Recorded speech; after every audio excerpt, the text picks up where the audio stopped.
Assalamualaikum warahmatullahi wabarakatuh. Nama saya Nur Muhammad Hafidi. Di sini saya dari kelompok 5, yang mana pada kesempatan kali ini akan membahas tentang layanan khusus dalam pendidikan inklusi, lebih khususnya pada bina persepsi bunyi, komunikasi total, dan bina diri.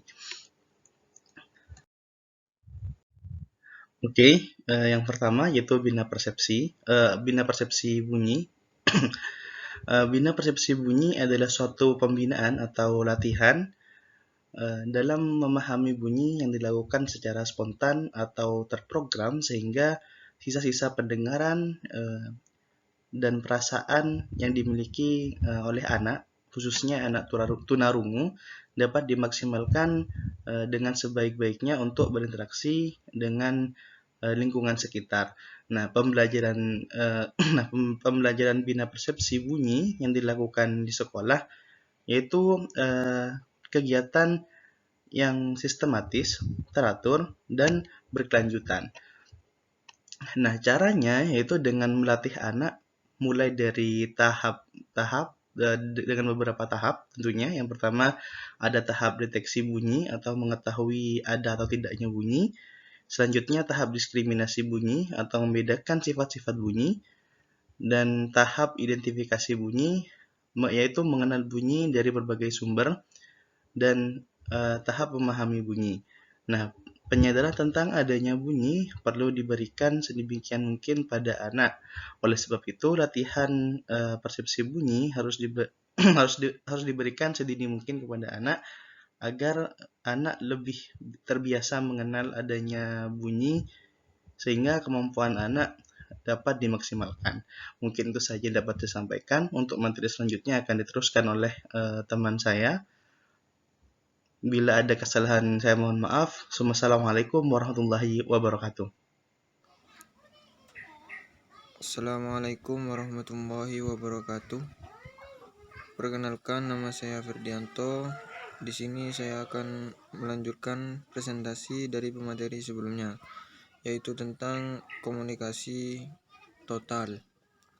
Yang pertama di sini komunikasi oral. Komunikasi oral adalah suatu bentuk penyampaian pesan atau message yang dilakukan secara oral.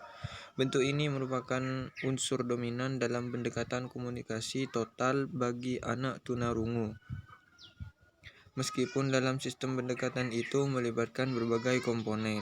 Di samping itu, dengan penekanan pada segi oral, dihadapkan anak dapat berkomunikasi sewajar mungkin. Dengan memperkecil perasaan rendah diri, takut, dan sebagainya. Anak tunarungu ini juga akan memperoleh kepuasan tersendiri apabila mampu berkomunikasi secara oral. Sekian dari saya, kurang dan lebihnya mohon maaf. Wassalamualaikum warahmatullahi wabarakatuh. Perkenalkan, nama saya Dewi Mainsaro. Di sini saya sebagai pemateri ketiga akan menjelaskan tentang komunikasi manual. Sebagai bagian dari komunikasi total, komunikasi manual mempunyai peranan yang penting di dalamnya. Totalitas oral, manual, dan pemanfaatan sisa pendengaran merupakan ciri pokok dari pendekatan komunikasi total. Peranan atau fungsi utama dari komunikasi manual dalam hal ini adalah sebagai pelengkap, yaitu untuk melengkapi komunikasi oral. Bila apa-apa yang diungkapkan melalui oral kurang bisa dimengerti atau kurang jelas. Yang kedua, pengganti. Dalam artian untuk menggantikan segala ungkapan, perasaan, atau pikiran yang tak dapat disampaikan secara oral. Yang ketiga, pengarah, yaitu untuk mengarahkan segala ekspresi, perasaan, gagasan, atau pikiran yang disampaikan melalui oral atau lisan. Dan yang terakhir yaitu pemberi suasana, yaitu suatu tindakan manual yang dilakukan untuk memberikan suasana atau menciptakan kondisi komunikasi dengan apa yang dikehendaki. Jadi di sini juga ada kelemahan pokok yang terjadi pada komunikasi secara manual adalah bahwa dalam pelaksanaannya memerlukan kejelian penglihatan, kecepatan persepsi, serta kecekatan gerakan. Nah, terutama untuk bahasa isyarat. dan ejaan jari, sehingga dalam keadaan gelap hal itu tak dapat dilakukan. Selain itu juga komunikasi manual juga tidak dapat memecahkan keseluruhan persoalan kebahasaan atau tunarungu. Sedangkan komunikasi manual ini juga memiliki berbagai macam bentuk, yaitu diantaranya adalah 1. Gerak-gerik, 2. Bahasa isyarat, yang ketiga ejaan jari yang meliputi 1 tangan dan 2 tangan, dan yang keempat yaitu tulisan. Dari bentuk-bentuk yang saya sebutkan tadi masih dapat diuraikan lagi secara lebih spesifik sesuai dengan kebutuhan dalam pendidikan anak tunarungu. Baik, itu saja yang dapat saya sampaikan. Wassalamualaikum warahmatullahi wabarakatuh. Assalamualaikum warahmatullahi wabarakatuh. Perkenalkan, nama saya Ulia Rohmatina. Di sini saya dari kelompok 5 ingin menjelaskan tentang bina diri bagi anak tunanetra. Di mana bina diri bagi anak tunanetra ini dibagi menjadi 4 bagian. Yang pertama yaitu community survival skill. Keterampilan yang harus dimiliki yaitu yang pertama yaitu sosial akademis, di mana sosial akademis meliputi kemampuan baca, tulis, angka, waktu, dan ukuran. Untuk yang kedua, ekonomis manajemen. Ekonomis manajemen memegang dan mengatur uang berbelanja. Untuk yang ketiga, kewarganegaraan. Aturan-aturan yang berlaku di masyarakat, hak dan kewajiban sebagai anggota masyarakat, penggunaan sumber dan layanan umum di masyarakat ini seperti layanan telepon, kantor pos, rumah sakit, dan lain-lain. Untuk yang kedua yaitu personal care skill, di mana personal care skill ini keterampilan ini mencakup yang pertama yaitu kebiasaan pribadi seperti makan, ke toilet, mandi, menggosok gigi, dan lain-lain. Yang kedua yaitu mengatur rumah tangga seperti mengatur, membersihkan, memelihara rumah dan halaman, dan lain-lain. Untuk yang ketiga yaitu interpersonal competence skill. Aspek ini mencakup keterampilan memperkenalkan diri dan juga keterampilan berteman, keterampilan berkomunikasi, berekspresi, berbicara wajar dalam arti jelas dan tidak terlalu keras, dan tanggung jawab. Untuk yang keempat yaitu keterampilan yang berhubungan dengan pekerjaan. Aspek ini mencakup kebiasaan dalam menerima kritik, kemandirian bekerja, kebiasaan mengikuti aturan, dan juga kemampuan mengambil keputusan, kemampuan mempergunakan dan memelihara peralatan, keterampilan dalam hal berperilaku dalam bekerja atau berhubungan dengan individu sebagai pekerja, dan kemampuan menilai arti kerja, apakah kerja bakti atau kerja profesional. Mungkin hanya itu yang bisa saya jelaskan. Kurang lebihnya mohon maaf. Wassalamualaikum warahmatullahi wabarakatuh. Assalamualaikum warahmatullahi wabarakatuh. Perkenalkan, nama saya Nadifatus Solehah. Di sini saya akan melanjutkan dari pemateri sebelumnya, yang mana saya akan menjelaskan tentang bina diri bagi anak tunagrahita. Bina diri bagi anak tunagrahita memiliki beberapa kemampuan.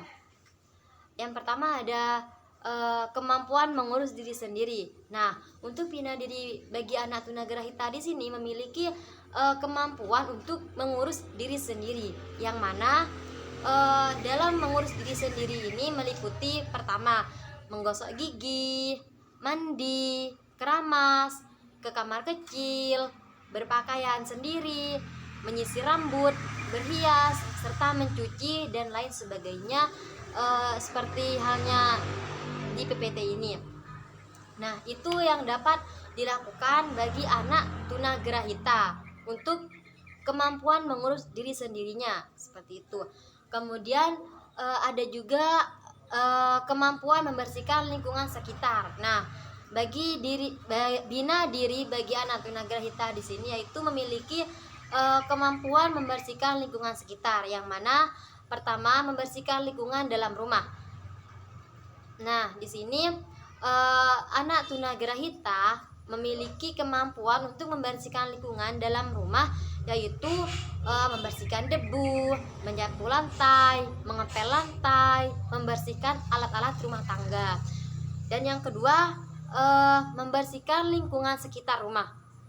Nah, anak tunagrahita di sini juga bisa membersihkan lingkungan sekitar rumah, seperti halnya membersihkan halaman rumah, membuang sampah, memelihara kebun, memetik hasil panen.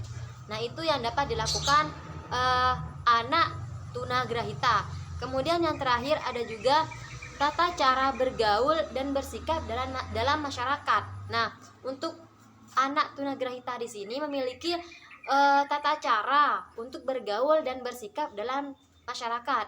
Yang pertama ada cara mengucapkan salam dan ucapan terima kasih. Kemudian yang kedua cara meminta maaf, dan kemudian memasuki atau meninggalkan rumah orang lain, meminta dan memberi bantuan orang lain, berbicara dan mendengar bicara orang lain. Nah, itu yang dilakukan oleh anak tunagrahita. Anak tunagrahita ini sama halnya dengan anak normal lainnya. Karena apa? Karena yang membedakan itu anak tunagrahita di sini itu mengalami keterbelakangan mental yang mana itu di bawah rata-rata seperti itu. Nah, mengapa saya menjelaskan tentang bina diri bagi anak tunagrahita di sini? Karena itu perlu kalian ketahui supaya apa? Supaya anak tunagrahita di sini bisa mengantarkan anak yang berkebutuhan khusus dan juga dapat menyesuaikan diri dan mencapai kemandiriannya seperti itu. Jadi itu yang bisa dilakukan oleh anak tunagrahita seperti itu. Nah, hanya itu yang dapat saya sampaikan. Kurang dan lebihnya mohon maaf. Wabillahi taufiq wal hidayah. Wassalamualaikum warahmatullahi wabarakatuh. Nama saya Mutu Surya dari kelompok 5. Saya akan melanjutkan dari pemateri sebelumnya, yaitu bina diri bagi anak tunadaksa. Anak tunadaksa berbeda dengan anak yang berkebutuhan khusus lainnya, mengingat kemampuan geraknya yang terbatas. Bagi anak tunadaksa, keterampilan bina diri tidak lepas dari keterampilan gerak, sehingga istilah activities of daily living disebut dengan bina diri dan bina gerak. Di sini juga ada beberapa alat yang dipakai oleh anak tunadaksa dalam bermobilisasi, di samping pengguna alat bantu yang bervariasi. Hal lain yang perlu kita dipertimbangkan yaitu berat ringannya hambatan yang dialami anak, sehingga latihan bagi pengguna kursi roda yang satu dengan yang lainnya bisa berbeda. Dengan kata lain, variasi hambatan sangat menentukan jenis latihan walaupun hanya menyangkut latihan gerak. Mungkin hanya ini yang dapat saya sampaikan. Kurang dan lebihnya mohon maaf. Assalamualaikum warahmatullahi wabarakatuh.